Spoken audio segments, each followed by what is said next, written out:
esse vídeo é uma continuação do vídeo A Imitação na Arte.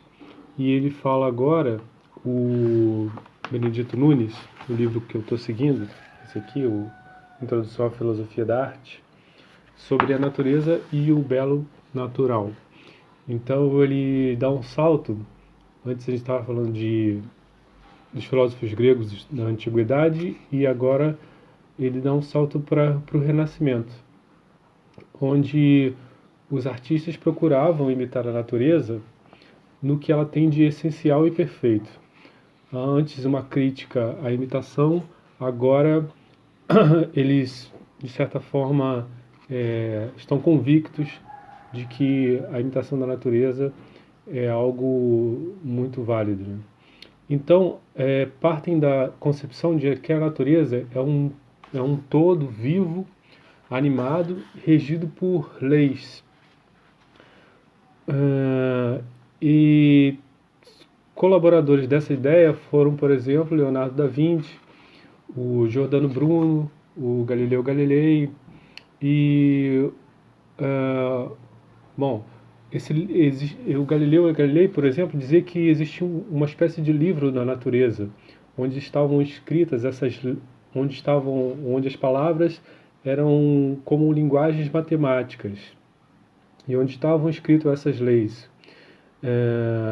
Essas leis que determinam a forma dos seres e a simetria, as relações constantes, assimétricas, geométricas, e que essas ordens geométricas definiam a beleza e a beleza própria das coisas naturais.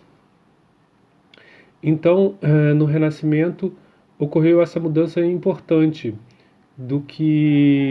mudança relativa ao que vinha acontecendo na Idade Média, no sentido de que antes na Idade Média, a pintura, a escultura, até a arquitetura eram vistas como atividades ou artes mecânicas, artes servis. Já no Renascimento, os artistas, como já mencionado, né, o Leonardo da Vinci, Alberti, reivindicavam para essas artes a condição de uma atividade intelectual também. Então, uma atividade intelectual que, no sentido das artes, no reino das artes, era conferida apenas à poesia. Talvez pela poesia se aproximar, né, da linguagem dos filósofos. Bom, então as artes passam a ser, no Renascimento, uma união entre o sensível e a atividade intelectual, e a contemplação intelectual. Para Leonardo da Vinci, a pintura, então, é um meio de analisar a natureza, né? Estamos falando da natureza, e produzir uma visão especulativa das suas formas, né? Das formas regulares, inteligíveis e sujeita às mesmas leis que a ciência iria traduzir em linguagem matemática. Então, leis gerais que a ciência, observando a natureza, iria abstrair e transformar em leis que são, numa tradução, a linguagem matemática. Então, a natureza, nesse sentido, se revela aos olhos de quem a vê. E a pintura, então, passa a ser um modo privilegiado de olhar a natureza. A natureza se torna visível, mais visível e mais inteligível a partir da pintura, da escultura. A pintura e a escultura, então, seria uma tradução sensível da realidade e que o intelecto apreende por meio do raciocínio, dos conceitos. Então, de certa maneira, ele está colocando a arte num pé de igualdade com a ciência, já que a ciência olha a natureza e traduz a natureza em linguagem matemática, os artistas também usam o intelecto para o intelecto, a sensibilidade, para mostrar às pessoas o inteligível, o visível que existe na natureza. Bom, e aí o Leonardo da Vinci diz o seguinte: são inimigos da natureza, por exemplo, então, e da filosofia, aqueles que desprezam a pintura. Então, uma postura totalmente diferente da do Platão, né, que dizia que a pintura era uma arte inútil, já que a gente poderia olhar as coisas diretamente, por que olhar a pintura? E já que as coisas do mundo já são cópias das coisas é, do mundo das ideias, então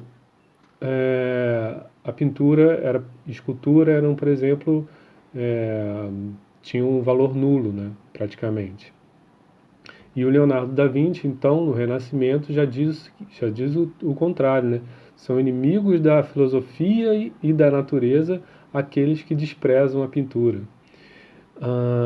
Então, já que para Platão, por exemplo, se a gente visse, tá bom, não, você não precisa ver a natureza diretamente, ela é diferente da superfície de uma pintura, que é bidimensional. Então, se a gente colocar um espelho em frente à natureza, não vai ser a mesma coisa do que a pintura? E essa era uma crítica do Platão, né? E os artistas do Renascimento, então, eles já não ligavam para isso. Eles queriam assumir realisticamente suas pinturas e suas esculturas.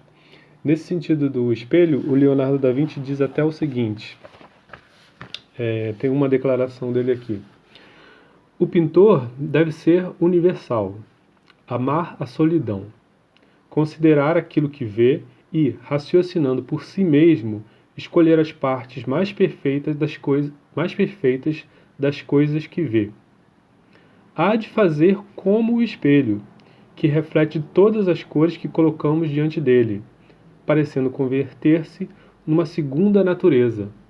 Então, o Leonardo da Vinci, aqui no seu tratado, né, ele rebate frontalmente essa ideia platônica, né, fundindo então o ideal que a gente tem de belo ao da natureza. Então, assim, os artistas do Renascimento consolidam essa ideia de que a arte pode ser uma junção entre o intelecto e a sensibilidade.